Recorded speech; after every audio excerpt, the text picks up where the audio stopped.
caso de la enfermedad inflamatoria intestinal, doctores, vamos a tener acá dos grupos. La colitis ulcerosa, que es la más prevalente, y la enfermedad de Crohn.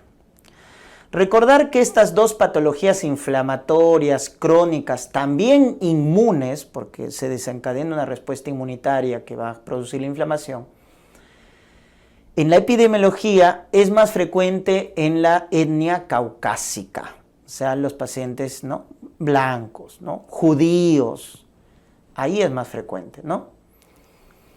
Hay un cierto equilibrio entre el sexo, o sea, es tan frecuente en varones como en mujeres, pero en cuanto a la edad sí hay un diferente comportamiento. En la colitis ulcerosa, básicamente se presenta a edades tempranas, 15, 35 años de edad.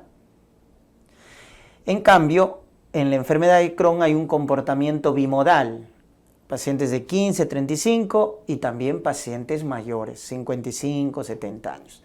Ojo, es lo más frecuente, ya no quiero decir que no se presente, se pueden presentar en diferentes edades, pero ese es el grupo más frecuente, ¿ya? Muy bien. Hay ciertos factores de riesgo, ¿no es cierto? En el caso de colitis ulcerosa, por ejemplo, la predisposición genética con el HLA-DR2, con el HLA-B27, ¿no es cierto? Y con la ingesta de anticonceptivos orales. Ingesta de anticonceptivos. En el caso de la enfermedad de Crohn, hay predisposición con el HLA-DR5, B27, mutación del gen NOT tipo 2 y el consumo de tabaco es factor de riesgo para enfermedad de Crohn. Acá hay un dato interesante, ¿no? Mientras que el tabaco es factor de riesgo para Crohn, el tabaco es factor protector para colitis ulcerosa. Y eso te debe hacer recordar a algo similar como la preeclampsia.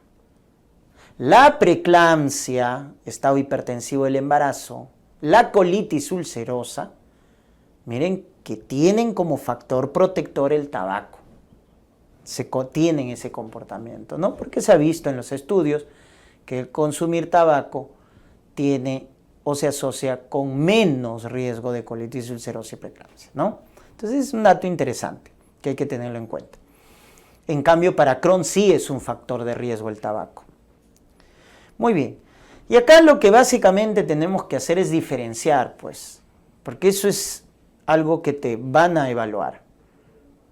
¿Cuándo pensar en colitis ulcerosa? ¿Cuándo pensar en enfermedad de Crohn? Entonces acá hay diferencias clínicas, en la serología, en el estudio patológico, etc. Entonces, en la clínica tenemos que recordar esto. La diarrea crónica, la rectorragia, eso es más frecuente en la colitis ulcerosa. Típico. Rectorragia, diarrea con sangre, rectorragia. Pensar más en colitis ulcerosa. Si nos dicen más abdominal palpable en fosa ilíaca derecha, eso es más típico de la enfermedad de Crohn. Es más típico de la enfermedad de Crohn. ¿Por qué? Por la afectación. Recuerden que en el caso de la colitis ulcerosa, la zona más afectada es esta. La zona más afectada es la zona de recto sigmoides. En cambio, en la enfermedad de Crohn, la zona más afectada es esta, la región iliocecal. Eso deben tener en cuenta, ¿ya? Es por eso, como en la enfermedad de Crohn se afecta sobre todo a la región iliocecal, es que muchas veces se palpa una masa en fosa ilíaca derecha. También es más frecuente los síntomas sistémicos en la enfermedad de Crohn, fiebre, anorexia, etc. Es más frecuente los síntomas sistémicos en enfermedad de Crohn. Cuando me hablan de enfermedad perianal, eso es típico de la enfermedad de Crohn, las fístulas perianales complejas, las fisuras perianales complejas. Entonces, la enfermedad perianal es típico de la enfermedad de Crohn, ¿ya? Entonces ahí tienen Miren cómo en la clínica diferenciar, ¿no? Entonces, si te dicen rectorragia, ya tienes que estar pensando en colitis ulcerosa. Si te dicen síntomas sistémicos, fiebre, anorexia, astenia, masa en fosa ilíaca derecha, enfermedad perianal, tienes que pensar en Crohn. Ahí están los síntomas sistémicos más frecuentes en Crohn. ¿Correcto? Ya está. La serología también es importante. Hay un anticuerpo que te identifica en la colitis ulcerosa. Es el P-ANCA, ¿correcto? El P-ANCA. En cambio, en la enfermedad de Crohn es el ASCA positivo, ¿ya? ASCA es un anticuerpo contra una levadura, Saccharomyces. Muy bien, entonces P-ANCA, colitis ulcerosa, ASCA, enfermedad de Crohn. Entonces con eso vas diferenciando. Basta que te diga un dato clínico, el anticuerpo, ya para darte cuenta. Justamente para eso sirve que tú reconozcas, ¿no? Y luego la patología, definitivamente, ¿no? Cuando nos dicen inflamación transmural, ¿qué quiere decir transmural? Que se afecta a toda la pared del intestino. Eso es típico de la enfermedad de Crohn. Entonces quiero que se fijen en este dato. Quiero que se fijen que en el caso de la colitis ulcerosa solo se compromete mucosa y submucosa. En cambio en la enfermedad de Crohn, miren, mucosa, submucosa, muscular y serosa. Hasta abajo, hasta abajo. Entonces definitivamente quien tiene inflamación transmural, o sea, se comprometen las 4 capas del intestino, la enfermedad de Crohn. La enfermedad del Crohn se compromete todas las capas, es transmural. En cambio, colitis es parcial, solo hasta submucosa. Cuando nos dicen pseudopólipos, abscesos crípticos, ya te cantaron el diagnóstico, porque eso se presenta en la colitis ulcerosa, ¿ya? La presencia de pseudopólipos, la presencia de abscesos crípticos, que son infiltración de polimorfonucleares en la mucosa del intestino, en las criptas, ¿no?, del Lieberkühn, nos debe hacer sospechar de colitis ulcerosa. Entonces te dicen diarrea crónica, inflamatoria, con abscesos crípticos, pseudopólipos. Piensa en colitis ulcerosa. Porque si te dicen granulomas, si te dicen úlceras aftosas, piensa en enfermedad de Crohn, ¿ya? En la enfermedad de Crohn tenemos estas úlceras superficiales, que son su lesión más precoz, que son las úlceras aftosas. Y a nivel anatomopatológico tenemos el famoso granuloma, pero ojo, no hay necrosis caseosa. Eso te va a diferenciar de la tuberculosis digestiva, porque en la TB, también acuérdate, la zona más afectada es la zona ileocecal, pero en estudio anatomopatológico la tuberculosis genera granuloma con casium. Acá hay granulomas, pero no hay necrosis caseosa. Granulomas sin casium. Acuérdate de ese detalle. La distribución inflamatoria es difusa en la colitis ulcerosa. ¿Cómo difusa? Es decir, se va a ir afectando toda la mucosa. O sea, una pancolitis, afectación continua, afectación difusa. En cambio, en Crohn, miren acá, se va afectando desde la boca al ano, se puede afectar, pero en parches, segmentario, discontinuo. Eso tienes que tenerlo en cuenta. Entonces, mientras que en la colitis ulcerosa la inflamación es continua, difusa, por eso se produce pancolitis, en Crohn es discontinua, segmentaria, en parches, ¿correcto? Porque se puede afectar desde la boca al ano. Entonces no puede ser continuo, pues.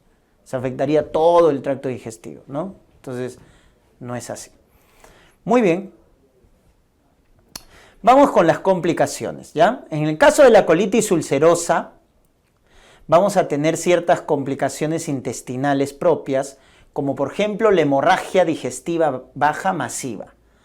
La hemorragia digestiva baja masiva, o sea, la rectorragia, ¿no?, masiva, es una complicación de la colitis ulcerosa que hay que tenerlo en cuenta. Otra severa es el megacolon tóxico. Mucho cuidado. Aquel paciente que tiene colitis ulcerosa, que venga a la emergencia con fiebre, con dolor abdominal y con una gran distensión del abdomen, sospecha megacolon tóxico. ¿Ya? Pídele una radiografía, fíjate cómo está el colon transverso. Si el colon transverso está aumentado más de 6 centímetros, tienes que pensar en megacolon tóxico. Y hay que tenerlo muy en cuenta porque se puede perforar finalmente, ¿no? Puede generar una perforación y obviamente hay que tratar de forma inmediata a ese paciente con megacolon tóxico. En la enfermedad de Crohn, lo que vamos a ver es estenosis y eso genera obstrucción intestinal. Se producen patologías perianales, fístulas complejas, abscesos, etcétera, sobre todo a nivel perianal. Y recuerden que ambos predisponen al cáncer colorectal, pero si te preguntan quién predispone con más riesgo, la colitis ulcerosa. Acuérdense sobre todo por la pancolitis. Entonces, la colitis ulcerosa es el que predispone a más riesgo de cáncer colorectal. Ambos lo predisponen, pero la colitis ulcerosa más. Y de las complicaciones extraintestinales, si les preguntan cuál es la más frecuente, son las complicaciones musculoesqueléticas, articulares. Esas son las complicaciones extraintestinales más frecuentes, ¿ah? Ténganlo presente porque lo han preguntado. Estas son las complicaciones extraintestinales más frecuentes, las articulares. Entonces hay una artritis típica, periférica o espondilitis a nivel axial asociado al HLA-B27, ¿no? Recuerden las espondiloartropatías seronegativas, donde está la espondilitis anquilosante, psoriasis, ¿no?, la artritis reactiva o síndrome de Reiter, y las enteropatías que generan problemas articulares. Entonces ahí están las espondilopatías seronegativas, acuérdense de eso. A nivel de la piel, la colitis ulcerosa genera esta alteración, que es el pioderma gangrenosa, una lesión necrótica pustulosa. No se confundan con ectima gangrenoso, que es producido por pseudomona. No, este es pioderma gangrenoso. La enfermedad de Crohn produce el eritema nodoso. Ya recuerden que el eritema nodoso, su causa más frecuente es idiopática, en nuestro medio más asociado a tuberculosis, pero también Crohn puede producir eritema nodoso. Complicaciones oculares, el ojo rojo con miosis. ¿Quién es el ojo rojo con miosis? La uveitis anterior, la iridociclitis, ¿no?, que está asociada a la HLA-B27, ¿ya? Miren ese marcador importante, ¿no? Muy bien. En el caso de las patologías hepatobiliares, importante que recuerden que la colitis ulcerosa se asocia a colangitis esclerosante primaria. Cuando un paciente con colitis ulcerosa, doctores, hace colestasis, coluria, ictericia cólea, empieza a aumentar fosfatasa alcalina, empieza a aumentar GGT, le encontramos p-ANCA positivo, ¿no? Mucho cuidado. Ahí debemos descartar colangitis esclerosante primaria, ¿ya? Cuando el paciente con colitis ulcerosa empieza a hacer colestasis. La enfermedad de Crohn es cálculos biliares y a nivel renal tenemos la nefrolitiasis. Y recuerden que el cálculo más frecuente en riñón es el oxalato de calcio. A nivel hematológico, quiero que razones. La colitis ulcerosa por la rectorragia da anemia ferropénica. Claro, pierde sangre, anemia ferropénica. La enfermedad de Crohn por alteración de la región ilio, ¿qué se absorbe en el ilio? La vitamina B12. Entonces, como se altera la absorción de vitamina B12, la enfermedad de Crohn produce anemia megaloblástica, ¿no? Entonces, si ves una anemia microcítica, hipocrómica, ferropénica, eso va más con colitis ulcerosa por la rectorragia. Pero si ves una anemia macrocítica, megaloblástica, eso va más con enfermedad de Crohn. Los grados de severidad. Tanto colitis como enfermedad de Crohn pueden presentarse como brotes agudos, ¿ya? Como brotes agudos. Entonces, si bien es cierto, es un cuadro crónico, pero pueden presentar brotes agudos, que es lo típico de la colitis ulcerosa, y para eso hay marcadores de actividad, ¿no? Para clasificar justamente esos brotes en leve, moderado, severo. Entonces, ¿cuáles son los marcadores de actividad? El número de deposiciones, por ejemplo, porque la diarrea es un síntoma cardinal. Entonces, a mayor número de diarreas, más grave, ¿no? La presencia de sangre en heces. Entonces, si es más la presencia, más grave. Y si condiciona su anemia, conforme la anemia es más grave, también. La fiebre también nos indica si el brote es severo o no, ¿no? Porque la presencia de fiebre nos indica que el brote es grave. La alteración en la frecuencia cardíaca, en reactantes de fase aguda como BCG, la albúmina también es un dato de marcador de actividad, etcétera, ¿no? Entonces hay marcadores de actividad tanto para colitis como para enfermedad de Crohn, pero esos son los más representativos. Fiebre, frecuencia cardíaca, BCG, por acá también la albúmina, ojo, la albúmina también, como marcadores de actividad, ¿ya? Y esto es muy importante, doctores, saber si estas enfermedades inflamatorias están activas o no. Por ponerles un ejemplo, y quiero que se recuerden siempre, la colitis ulcerosa viene con rectorragia, viene con hemorragia digestiva baja. Entonces, tú lo vas a recibir al paciente con rectorragia masiva. Entonces, tú vas a pensar en un sangrado digestivo bajo. ¿Y qué es lo que vas a hacer? Lo más probable es que se someta a una colonoscopía, ¿no? Porque vas a pensar, puede ser una enfermedad diverticular, una angiodisplasia, etc. Y a veces no examinamos bien al paciente, ¿no? Entonces, ¿qué pasa si ese paciente con un sangrado digestivo bajo masivo, con una rectorragia, es una colitis ulcerosa? Y lo sometes a colonoscopía. Complicas la situación del paciente, doctor. Porque la colonoscopía en una colitis ulcerosa activa va a aumentar la presión intraluminal y va a producir el megacolon tóxico. ¿Por qué se produce el megacolon tóxico en la colitis ulcerosa? Porque se ha aumentado la presión intraluminal. Entonces, un paciente con colitis ulcerosa activa, donde lo sometemos a colonoscopía, enemas, fármacos también, ya anticolinérgicos, opioides o hipocalemia, todo ello predispone a que el paciente con colitis ulcerosa haga megacolon tóxico. ¿Se dan cuenta? Entonces, mucho cuidado, porque se ve, paciente con rectorragia, lo someten a colonoscopía, sin evaluar bien de qué se trataba, era una colitis ulcerosa y estaba activa. Entonces, tengan mucho cuidado. El tratamiento va a depender del brote, ¿ya? Si es un brote leve, miren que los fármacos de base son los llamados 5-ASA, 5-aminosalicilato. Sulfasalacina, mesalazalacina.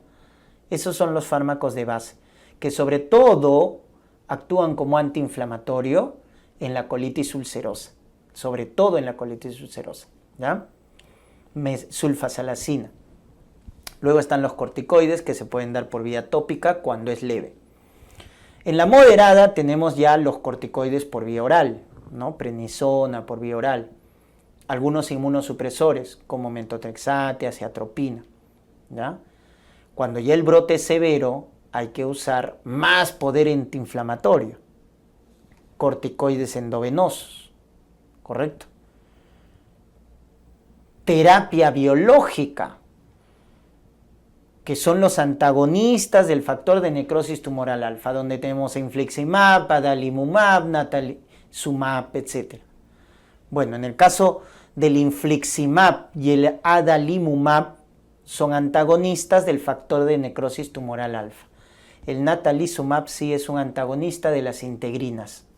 Pero bueno, miren que la terapia biológica se puede emplear. ¿Cuándo? Cuando hay resistencia a los corticoides, cuando hay resistencia a los inmunosupresores. Hemos dado atropina, metotrexate en enfermedad de Crohn, ciclosporina en colitis ulcerosa, muy importante.